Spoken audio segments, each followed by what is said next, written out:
Okay, so today we will start our next chapter, chapter number 14, reproduction. Reproduction के बारे में हम जाने। अच्छा, यहाँ पे एक जो हमसे एक टॉपिक इसमें मिस हो गया था चैप्टर में, दैट इज जो हमारा मिस हो गया था वो है sexual reproduction in animals, page number 84 में। ठीक है, तो वो 80 में इंक्लूड है, लेकिन हमसे वो मिस हो गया था, तो वो भी हम इसको इस चैप्टर में इस क्लास में या नहीं इसी वीक में उसको भी कवर कर देंगे। ठीक है, तो सबसे पहले हम स्टार्ट करते हैं रिप्रोडक्शन में। तो बेसिकली रिप्रोडक्शन के इंट्रोडक्शन में थोड़ा सा आपको बता दूं, तो reproduction basically it is defined as the production of individual of same species. के रिप्रोडक्शन का मतलब है दोबारा, री मीन अगेन, कि आपके पास किसी भी इंडिविजुअल्स ऑफ सेम स्पीशीज जो है, किसी एक स्पीशीज के इंडिविजुअल की दोबारा प्रोडक्शन हम कहते हैं दैट इज दैट फिनोमेना या that process is called as reproduction. ठीक है, reproduction is actually fundamental characteristics of living organisms में आता है, लेकिन it is not essential for life process. ठीक है, एक ऑर्गेनिज्म है वो रिप्रोडक्शन के बगैर भी अपनी लाइफ जो है वो गुजार सकता है, लेकिन it is a fundamental characteristics of living organism कि जो भी लिविंग ऑर्गेनिज्म होते हैं उनमें ये एबिलिटी होती है कि दे कैन रिप्रोड्यूस। ठीक है, वो रिप्रोडक्शन कर सकते हैं, लेकिन दूसरी तरफ हमने कहा कि लाइफ के लिए ये कोई नेसेसरी नहीं है। ऐसा ऑर्गेनिज्म भी जो रिप्रोड्यूस नहीं कर सकते वो भी अपनी लाइफ जो है वो कंटिन्यू कर सकते हैं। ठीक है, हाँ, स्पीशीज के लिए बेसिकली रिप्रोडक्शन जरूरी है, एसेंशियल है। कैसे? एक स्पीशीज है तो अगर उसमें रिप्रोडक्शन नहीं होती तो वो उसमें आगे उसकी जो इंडिविजुअल्स है वो डिवाइड नहीं हो रहे, तो उनकी इंडिविजुअल की रिप्रोडक्शन नहीं हो रही, तो वो स्पीशीज एट द एंड आपके पास क्या हो जाएगी? खत्म हो जाएगी। क्यों? आपके पास देखें बहुत सारे ऐसे ऑर्गेनिज्म में जो जिनकी डेथ होती है because of diseases, competition, genetic factors, and बहुत सारे ऐसे हैं कि जो मर जाते हैं, जिनका एंड हो जाता है। ठीक है, तो अगर आपके पास किसी स्पीशीज में रिप्रोडक्शन नहीं हो रही होती तो वो स्पीशीज एट द एंड आपके पास क्या हो जाती है? खत्म हो जाती है। ठीक है, एक्सटेंड हो जाती है। तो हम कह सकते हैं reproduction is actually essential for continuation of species, but it is not essential for an individual of the species। ठीक है, एक इंडिविजुअल के लिए ये जरूरी नहीं है। हम पहले भी इस पर चुके हैं कि there are two types of the reproduction. Number one is asexual reproduction, mean one and sexual mean sex in which only one sex is involved, mean only one organism involved होता है। ठीक है, and second type is sexual reproduction जिसमें आपके पास दो sexes involve होते हैं, male and female, आपके पास गेमेट्स इन्वॉल्व होते हैं। ठीक है, so these are the two types of the reproduction.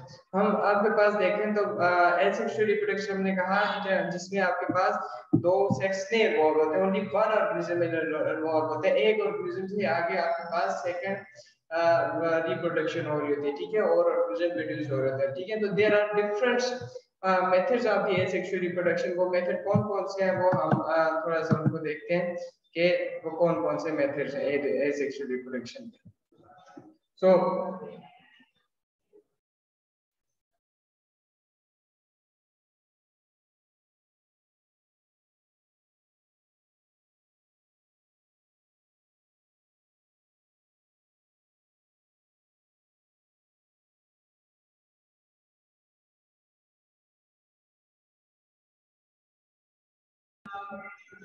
अच्छा, ये थोड़ा सा आपके पास टेक्निकल इश्यू की वजह से डिस्कनेक्ट हो रहा है, लेकिन चलें हम इसको कंटिन्यू करते हैं। अगर डिस्कनेक्ट हो जाता है तो आपको समझ लेना है कि वो खत्म हो गई है क्लास। ठीक है, तो अगर हम मेथड्स में देखें एसेक्सुअल रिप्रोडक्शन के, तो there are different methods of asexual reproduction.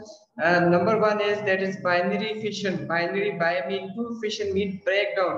Binary fission is the method of asexual reproduction in which one organism is divided into two daughter organism, daughter cells। ठीक है, एक organism जो है वो divide होता है किसमें? दो में।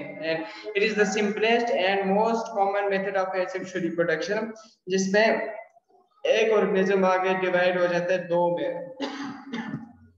by being two।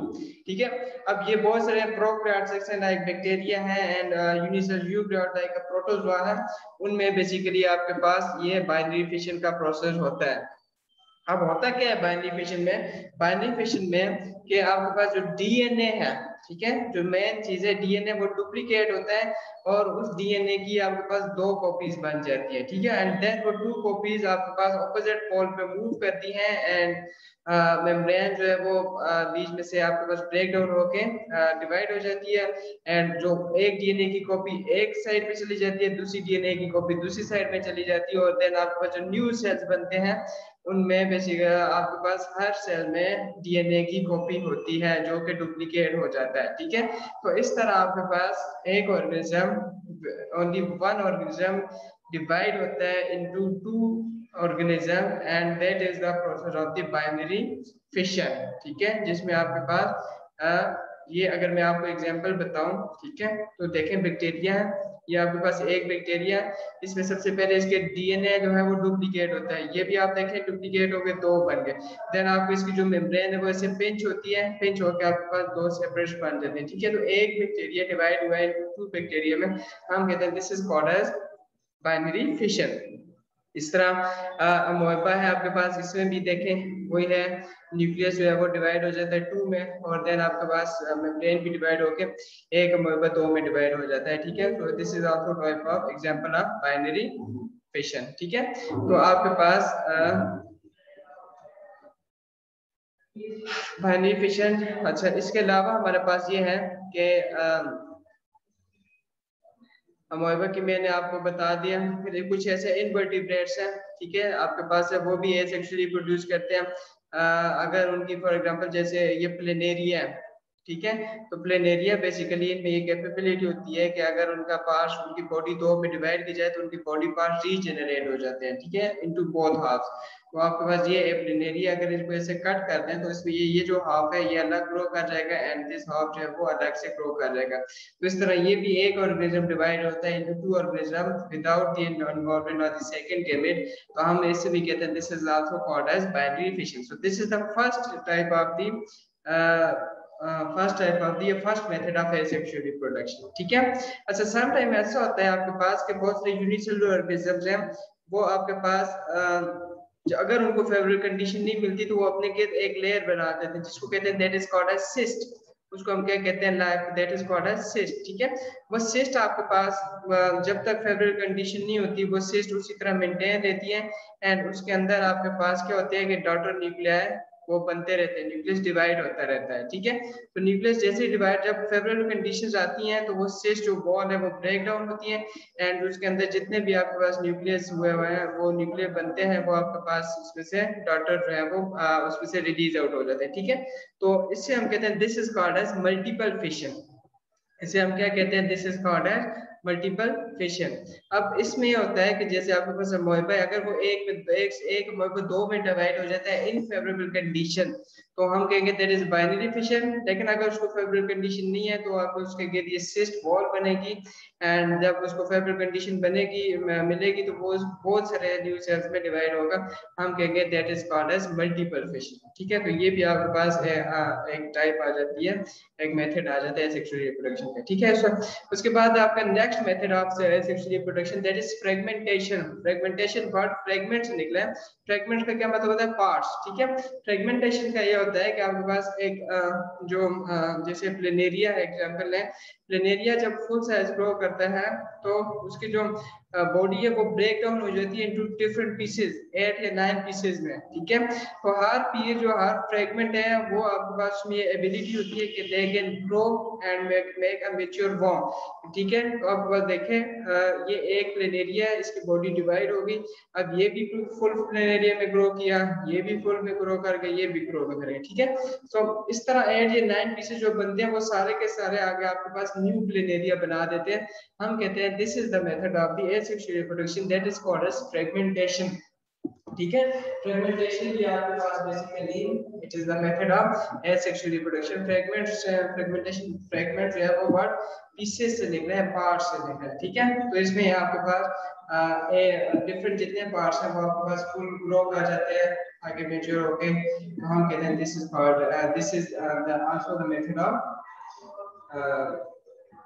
Asexual reproduction, ठीक है। लाइक आपका जैसे प्लेनेरिया है, साइनोबैक्टीरिया में होता है, लाइकेंस आपके पास है, में मोल्ड है, ये इस तरह के ऑर्गेनिज्म में उनमें फ्रेगमेंटेशन होती है, ठीक है। सो नेक्स्ट आपके पास है method of asexual reproduction, that is budding, ठीक है। बट बेसिकली आपके पास क्या होता है कि एक स्मॉल आउट ग्रोथ होती है, ठीक है।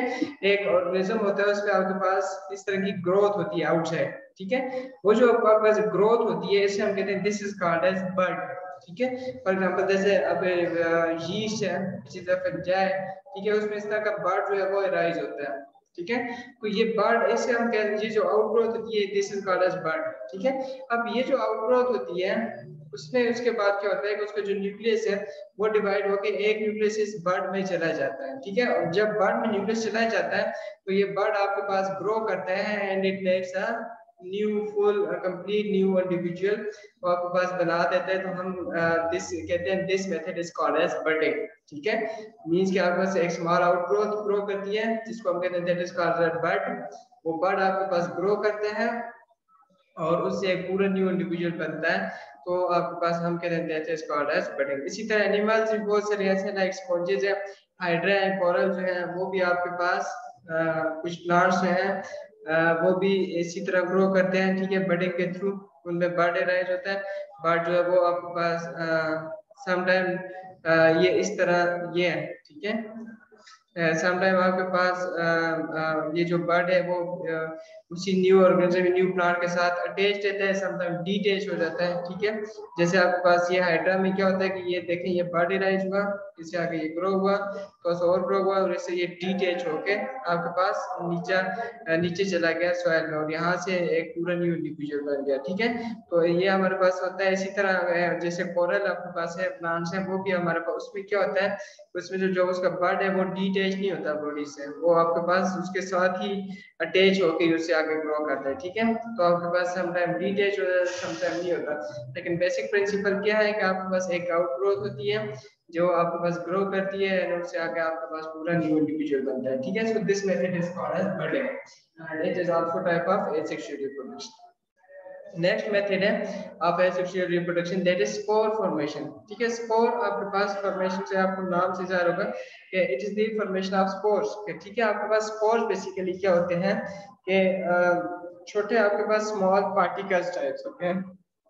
अब होता ये है कि अब ये मोस्टली फंजाई में होता है, जैसे राइजोपस है, ठीक है। कि राइजोपस जब आपके पास उसकी रिप्रोडक्टिव एज आ जाती है, मीन वो आपके पास मेच्योर हो जाता है, तो वो क्या होता है कि उसकी जो बॉडी है सेल्स वो आपका एक थिक वॉल स्पोर से लाइक स्ट्रक्चर बना देते हैं जिसे कहा जाते हैं that is called as sporangia. इसे हम क्या कहते हैं स्पोरेंजिया, ठीक है।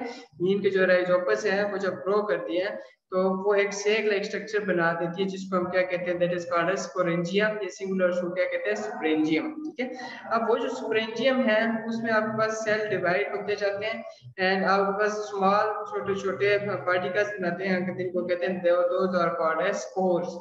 स्मॉल सेल्स बनाते हैं, हम उनको क्या कहते हैं those are called as spores, ठीक है। अब ये हर स्पोर में ये कैपेबिलिटी होती है कि they can grow and form a new individual. तो आपके पास वो जो ई स्पोर है वो कवर होता है, उसकी भी गिर्द वॉल होती है that is called as cyst. जैसे ही फेवरेबल कंडीशंस आती हैं ये जो स्प्रिंजिया है आपके पास जो जिसमें अंदर वो स्पोर्स ग्रो करते हैं, स्प्रिंजिया ब्रस्ट आउट होता है एंड उसके अंदर जितने भी स्पोर्स हैं वो सारे रिलीज हो जाते हैं, ठीक है। तो वो रिलीज होके आपके पास अगर फेवरेबल कंडीशन है तो वो हर स्पोर में मैंने कहा कि ये एबिलिटी होती है कि वो आपके पास न्यू इंडिविजुअल ग्रो करते हैं, ठीक है। तो स्पोर वो ब्रश आउट होते हैं और आपके पास हर स्पोर से न्यू राइजोपस ग्रो करता है, ठीक है। तो ये भी हमारे पास किया जाता है मेथड ऑफ एसेक्सुअल रिप्रोडक्शन जिसमें स्पोर जो है वो आके ग्रो करता है, ठीक है। अच्छा, अब तो ये तो फेवरेबल कंडीशन है, लेकिन अगर इसको फेवरेबल कंडीशन ना मिले तो फिर क्या होता है, जैसे कुछ बैक्टीरियन स्पीशीज की वो आपके पास क्या करते हैं, वो जैसे क्लोस्ट्रीडियम या बैसिलस स्पीशीज है वो आप एक थिक वॉल बना देते हैं, ठीक है। बैक्टीरियल स्पोर्स के गेंद वो क्या बनाते हैं, थिक वॉल बना दे रहे हैं, ठीक है। उसको हम कहते हैं कि अब ये ये आपका बैक्टीरिया है, ठीक है। तो इसके गेंद हमारे पास अगर इसको फेवरेट कंडीशन नहीं बनती तो इस ये जो इसका स्पोर है इसके गेंद ये थिक वॉल बनाते हैं। अब इस स्पोर इनसाइड द प्रेजेंट है तो हम इसे कह सकते हैं this is called as endospore, कि एंडो मीन इनसाइड, ठीक है। तो ये इनसाइड द वॉल प्रेजेंट है तो हम इसे कह सकते हैं एंडोस्पोर। देन जब फेवरेट कंडीशन आती है इसकी ये वॉल ब्रेक डाउन होती है, ये स्पोर रिलीज होता है और इससे आगे आपके पास न्यू बैक्टीरिया बन जाता है, ठीक है। तो इस तरह आपके पास अनफेवरेट कंडीशन होता है। ये आपके पास बताए हुए जो वो स्पोरेंजिया है, स्पोरेंजियम, ठीक है, उसके अंदर आप देखें छोटे छोटे स्मॉल पोर्स हैं। तो जब आपके पास ये ब्रश आउट होता है तो ये स्पोर जो है वो आपके पास रिलीज आउट होके इससे न्यू आगे इंडिविजुअल बनते हैं, ठीक है। तो this is also a method of asexual reproduction. इसी तरह नेक्स्ट मेथड है that is parthenogenesis. Parthenogenesis is also a method of asexual reproduction. Parthenogenesis में आपके पास क्या होता है कि जो अनफर्टिलाइज्ड है कि वो आगे आपके पास न्यू इंडिविजुअल या न्यू ऑफस्प्रिंग बनाता है, ठीक है। सम फिशेस हैं, फ्रॉग्स हैं या इंसेक्ट्स हैं, वो आपके पास पार्थेनोजेनेसिस के थ्रू ग्रो करते हैं। जो इसमें ये होता ही है कि जो अनफर्टिलाइज्ड है वो आपके पास डेवलप होता है एंड उससे आगे आपके पास न्यू ऑफस्प्रिंग बनता है, ठीक है। आप इसी तरह जो क्वीन हनी बी है वो भी आपके पास उसमें ये होता है कि जो हनी बीज है वो एग्स देती हैं और हनीकॉम्ब में अब बहुत सारे एग्स हैं जिन तक तो वो जो फर्टिलाइज हो जाते हैं, लेकिन बहुत सारे एग्स हैं जो अनफर्टिलाइज रह जाते हैं, ठीक है। उनमें अब ये कैपेबिलिटी होती है कि वो आपका अनफर्टिलाइज है वो अनफर्टिलाइज ही डेवलप हो और उनको आगे हैप्लॉइड मेल बनाए ड्रोन्स, ठीक है। आपके पास ये ड्रोन भी आपके पास एक कैटेगरी है क्वीन सॉरी हनी बीज की, ठीक है। तो ड्रोन जो आपके मेल्स हैं वो सारे के सारे अनफर्टिलाइज बेसिकली नहीं मोस्टली अनफर्टिलाइज एग जो है आपके पास उनसे ये बनते हैं and that is through parthenogenesis, ठीक है। अच्छा उसी टाइम में होता है कि सब कुछ जो है एग वो तो मैंने कहा कि वो फर्टिलाइज हो जाते हैं, उन तक जो है वो आपके पास मेल बीज पहुंचते हैं और वो आपके पास डिप्लॉइड बना देते हैं सेल। लेकिन जो अनफर्टिलाइज होते हैं उनसे आपके पास हैप्लॉइड मेल्स बनते हैं थ्रू पार्थेनोजेनेसिस और जो फर्टिलाइज होते हैं उनसे आपके पास डिप्लॉइड फीमेल्स जैसे क्वीन है या वर्कर बीज वगैरह है, bees are the diploid females, ठीक है। तो ये आपका फर्टिलाइजेशन के थ्रू होते हैं, हम फर्टिलाइज हो जाते हैं। जबकि जो ड्रोन्स हैं हमारे पास दे आर अनफर्टिलाइज और वो प्रोड्यूस होते हैं अनफर्टिलाइज एग से प्रोड्यूस होते हैं तो by the process of parthenogenesis, ठीक है। तो आपके पास ये हमारे पास है this is also method of asexual reproduction. अच्छा इसके बाद आपके पास है next method of asexual reproduction that is vegetative propagation. This is the last method of the asexual reproduction. Vegetative propagation में होता है कि जो वेजिटेटिव पार्ट्स ऑफ प्लांट्स हैं, वेजिटेटिव पार्ट्स वो जो वेजिटेबल के तौर पर यूज होते हैं लाइक आपके रूट्स हैं, स्टेम्स हैं, लीव्स हैं, these are called as the vegetative parts of the plant, ठीक है। अब ये जो वेजिटेटिव पार्ट्स हैं इनसे आगे न्यू प्लांट ग्रो करता है, हम कहते हैं that process is called as vegetative propagation, ठीक है। अब वेजिटेटिव प्रोपेगेशन जो है वो नेचुरली भी हो सकती है, आर्टिफिशियली भी हो सकती है। नेचुरली जैसे आप ओनियन जो है वो जमीन में लगा देते हैं या आप जो है वो पोटैटो लगा देते हैं तो वो उनसे आगे न्यू ग्रो करते हैं, ठीक है। So this are the natural vegetative propagation. ये आपके पास बेसिक प्रोपोर्शन में इंक्लूड नहीं है तो इसको आप छोड़ दें। जो आपके पास है सेकंड है कि आपके पास इसको आर्टिफिशियल वेजिटेटिव प्रोपेगेशन के थ्रू भी होता है। आर्टिफिशियल वेजिटेटिव प्रोपेगेशन ये होता है कि जो गार्डनर्स या फार्मर्स हैं वो आर्टिफिशियली वो आपके पास उनको वेजिटेटिव प्रोपेगेट करवाते हैं to increase the stock of the plant, ठीक है। प्लांट्स की जो है उनका स्टॉक ज्यादा करने के लिए दो मेथड इसमें कॉमन यूज होते हैं। Number one is cutting and second one is grafting. Cutting में ये होता है कि जो आपके पास मेनली स्टेम है या रूट ऑफ द प्लांट है, किसी भी प्लांट के रूट या स्टेम को आप कट करके वो आपके पास किसी दूसरी जगह पे सूटेबल सॉइल में लगाते हैं तो उससे आपके पास अगर उनको अवेलेबल जो उनको सूटेबल कंडीशन मिलती है लाइक न्यूट्रिशन है, वाटर, सनलाइट है, ऑक्सीजन है, ये सारा मिलता है तो वो जो आपने स्टेम या रूट कट करके लगाई है उसमें एबिलिटी होगी कि वो आगे आपके पास उसमें से रूट और शूट डेवलप होके पूरा का पूरा न्यू प्लांट जो है वो ग्रो कर जाएगा, ठीक है। जैसे स्वीट पोटैटोज हैं वो आपके पास उसको लगाते हैं जमीन में जैसे लगाते हैं तो उससे आगे आपके पास नया नया पूरा प्लांट जो है वो ग्रो कर रहा है और एक प्लांट से फिर देन आगे बहुत सारे न्यू जो है वो पोटैटो जो है वो बनते हैं। क्यों अब इसमें स्टेम या रूट क्यों लगाते हैं? Because they have meristematic tissues, meristematic region. Meristematic tissues mean के दो tissue which have the ability to grow. ये मेरिस्टेमेटिक टिश्यूज वो टिश्यूज होते हैं जो आपके पास ग्रो करने में हेल्प करते हैं, ठीक है। तो ये मोस्टली स्टेम और रूट्स में प्रेजेंट होते हैं। तो वो स्टेम और रूट अगर आप काट के जमीन में लगाएं आर्टिफिशियली तो उससे आगे पूरा नया प्लांट ग्रो कर जाता है, ठीक है। तो stem this is the method of artificial vegetative propagation, जिसमें कट करके आप रेगुलर लगाते हैं, ठीक है। बहुत सारे प्रोसेस हैं, आईवी प्लांट है, ग्रेप वाइन्स है, आप बस कटिंग के थ्रू ग्रो करते हैं। सेकंड मेथड है आर्टिफिशियल वेजिटेटिव प्रोपगेशन का, दैट इज ग्राफ्टिंग, ठीक है। ग्राफ्टिंग बेसिकली क्या होता है कि दो सिमिलर या रिलेटेड प्लांट्स उनके वेस्कुलर बंडल्स को आपस में अटैच कर दिया जाता है, ठीक है। अब होता यह है कि एक प्लांट आपने लिया है, ठीक है। अगर मैं आपको बताऊं तो दिस इज कटिंग कि आपने एक प्लांट कट करके उसको एक पार्ट उसको इधर लगा दिया और इससे आगे नहीं उगाया, ठीक है। अब होता यह है कि जो अब बस ग्राफ्टिंग में होता है कि आपने एक प्लांट, फॉर एग्जांपल ये पेरेंट प्लांट है, इस पे आप ग्राफ्टिंग करना चाह रहे हैं, तो इसको क्या करेंगे, ऐसे कट करेंगे और दूसरा प्लांट जो आप इसके ऊपर लगाना चाह रहे हैं उसको आप उनके दोनों को वेस्कुलर बंडल्स को इस तरह आपके पास अटैच कर देंगे, इस तरह आप लगा के ऊपर से इसको टाइट कर देंगे, ठीक है। अब क्या होगा कि जो अगर इसके वेस्कुलर बंडल्स हैं जाइलेमेंट में वो इसके साथ अटैच हो जाएंगे और उससे आगे आपके पास ये जो ऊपर वाला प्लांट है वो क्या कर जाएगा, ग्रो कर जाएगा, ठीक है। So this is method of artificial vegetative propagation, जो आपके पास ग्राफ्टिंग जिसे हम कहते हैं कि आप एक प्लांट्स का है वो पार्ट लेके दूसरे में जाके लगा देते हैं, तो हम कहते हैं that is called as grafting, ठीक है। ये आपके पास इसमें आप ये होते हैं कि जो सिमिलर रिलेटेड प्लांट्स हैं वो उनमें आपके पास ये होता है, हर प्लांट में ये पॉसिबल नहीं है, ठीक है। तो this is method of asexual reproduction artificial vegetative propagation. यहाँ तक जो है वो आपके पास ये टॉपिक कंप्लीट हो गया है artificial vegetative propagation, cutting and grafting तक। तो आज हमने डिस्कस किए मेथड्स ऑफ एसेक्सुअल रिप्रोडक्शन। तो अगर इससे रिलेटेड किसी का कोई क्वेश्चन है तो वो हैंड रेज करके अभी पूछ सकता है।